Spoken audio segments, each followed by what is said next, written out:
नमस्कार साथियों। कैसे हो? मैं ठीक हूँ। और आज हम बात करेंगे एक ऐसे टॉपिक पे जो बहुत ही महत्वपूर्ण टॉपिक है। और ये टॉपिक थोड़ा एजुकेशन से रिलेटेड है। जैसे कि आप सभी को पता है कि अब कुछ हफ्तों बाद या कुछ दिनों बाद अब एग्ज़ाम स्टार्ट होने वाली हो, चाहे यूपी बोर्ड हो, चाहे एमपी बोर्ड हो, चाहे सीबीएसई बोर्ड हो। बहुत सारी एग्ज़ाम्स है। और ये जो टॉपिक रहेगा वो मेन जो फोकस है वो है 10th और 12th के बच्चों के लिए। क्योंकि आप सभी को पता है कि 10th और 12th के जो एग्ज़ाम रहती है वो बहुत ही, यानी कि हर एग्ज़ाम कोई सी भी हो, लाइफ में कोई सी भी परीक्षा हो, सभी हमें पार करना ज़रूरी रहती है। लेकिन अब जैसे कुछ बच्चे रहते हैं कि 10th की एग्ज़ाम है, 10th की एग्ज़ाम, उसको देख के कुछ बच्चे थोड़ा प्रेशर में रहते हैं। तो हमें प्रेशर में नहीं रहना है। दूसरी चीज़, आप सभी को पता है कि देखो, अभी आपने पूरे साल मेहनत करी है और सब कुछ करा है, ठीक है। और हमें लगता है कि जो टॉपिक हम लोग जिसमें हमें वीक हैं, जिस टॉपिक में हम लोग, हमें उस पर फोकस देना है। अगर हम हर टॉपिक पे ध्यान दे रहे हैं तो हम जिस जिस टॉपिक पे हम वीक हैं, हम अगर उस टॉपिक को अगर रोज अगर 1 घंटा पढ़ रहे हैं तो हमें उस टॉपिक को कम से कम 3 घंटा पढ़ना है।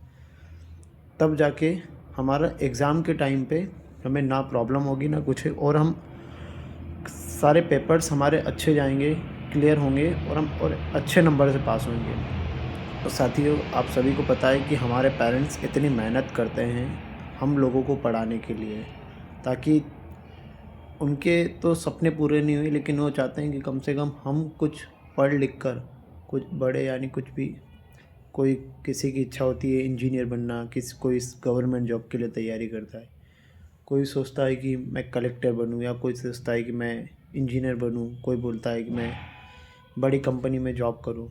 तो साथियों, हमारे पेरेंट्स की भी एक सपने रहते हैं कि हमारे बच्चे कुछ कर पाए, कुछ बड़े होकर। और मेन चीज़ जो है, 10th के बाद आपको खुद डिसाइड करना है कि आपको क्या करना है। यानी हमें 10th के बाद कौन सा सब्जेक्ट लेना है जिसमें हम, कि हाँ, ये सब्जेक्ट में कॉन्फिडेबल है, यानी हम कॉन्फिडेंस है कि हाँ, हम ये सब्जेक्ट कर पाएंगे। ऐसा नहीं है कि हम लोग 10th के बाद, हमें मान के चलो कि हमने ले लिया पीसीएम और उसके बाद पता पड़ रहा है कि हम लोग पढ़ ही नहीं पा रहे। खासकर क्या है कि बहुत सारे बच्चों को मैथ्स में प्रॉब्लम्स रहती है। तो प्लीज़ हमें वो सब्जेक्ट लेना जो हमें समझ आए, क्योंकि 10th के बाद ही आपके लाइफ शुरू होती है।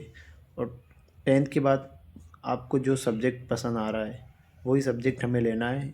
किसी को कोई ज़ोर ज़बरदस्ती नहीं करना है कि हमें पीसीएम लेना है, या हमें ये जो आपको लगे कि हाँ, हम लोग इस सब्जेक्ट हम कवर करेंगे, हमें इस फील्ड में जाना है, फील्ड के हिसाब से हमें सब्जेक्ट चून करना है। पता पड़ रहा है हमें बनना है अकाउंटेंट, हम लोग ले रहे हैं पीसीएम, तो हमें ये नहीं करना है। दूसरी चीज़ कि मैं यही कहना चाहूँगा, अब देखो कुछ दिनों बाद एग्ज़ाम है ठीक है, चाहे सीबीएसई बोर्ड हो या एमपी बोर्ड हो, मैंने बताया है, या यूपी बोर्ड हो या अभी राजस्थान बोर्ड हो, कोई सी भी बोर्ड हो, हमें जी जान से मेहनत करना है, ठीक है।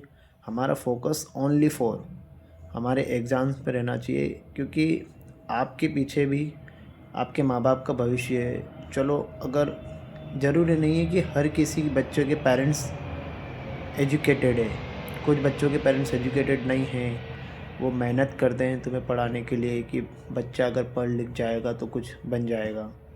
तो मेरी आप लोगों से ये रिक्वेस्ट है, और जितने भी स्टूडेंट हैं उन सभी को मेरी तरफ से आने वाले जो भी पेपर है, चाहे 10th या 12th, जितने भी पेपर हैं उन सभी के लिए आपको मैं शुभकामनाएं देता हूँ। आप अच्छे नंबर से पास हो जाओ, और मैं यही भगवान से यही प्रार्थना करूँगा, सभी से भगवान से यही प्रार्थना करूँगा, आप अच्छे नंबर से पास हो जाओ। और आप अपने माँ बाप का, अपने टीचर्स का, हाँ, एक चीज़ और बता दूँ कि आपको अगर लगता है कि हम लोग इस विषय में कमज़ोर हैं या हम लोग किसी विषय में कमज़ोर हैं, तो आप आपके कोचिंग जाते हो तो कोचिंग में सर से आप पूछिए, मैम से पूछिए, या स्कूल में टीचर से पूछिए। जो नहीं समझ आ रहा भले आप उसको 10 बार पूछिए, लेकिन ये है कि हमें उन चीज़ों को पूरा सॉल्व करना है, ताकि हम लोग एग्ज़ाम के टाइम दिक्कत ना आए। और अभी से ही साथियों स्टार्ट कर दो, क्योंकि अब कुछ दिन बचे हैं या कुछ हफ्ते बचे हैं एग्ज़ाम्स। क्योंकि आज अभी जनवरी मंथ लग चुका है, फरवरी मार्च में एग्ज़ाम्स है। तो आप सभी को अब कमर कस के एकदम ज़ोरदार पढ़ाई करना है। और मैं यही चाहूँगा आखिरी में कि आप मेहनत करो, और मुझे विश्वास रहेगा कि जितने भी बच्चे हैं सब पास हो जाएंगे। और मेरे यही है कि इस मैं तो बस एक संदेश भेज रहा हूँ इस वीडियो से, बाकी मेहनत आप सभी को करना है। ठीक है, मैंने इसे एक लाइन बताई कि आपके माँ बाप का सपना है, तो मेरी रिक्वेस्ट है कि आप उसी लक्ष्य, हमारा जो लक्ष्य है हमें उसको पार करना है।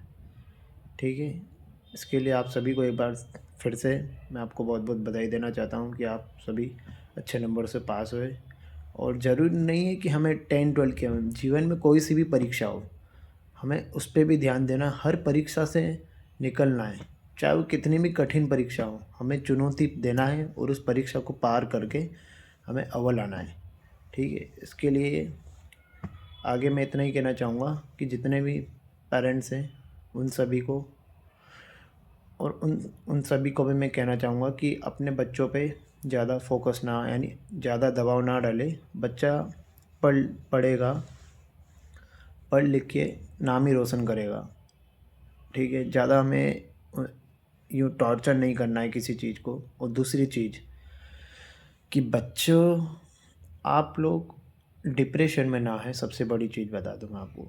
क्या है, बच्चा डिप्रेशन में आता तो ये अच्छी चीज़ नहीं है।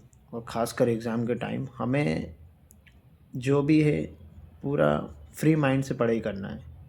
ओके साथियों, एक बार फिर से आप सभी को मैं धन्यवाद मेरी तरफ से, और आप सभी को बधाई देना चाहता हूँ कि आने वाले पेपर जितने भी हैं आप सभी के सफल हो और आप अच्छे नंबर से पास हो। जय हिंद, जय भारत।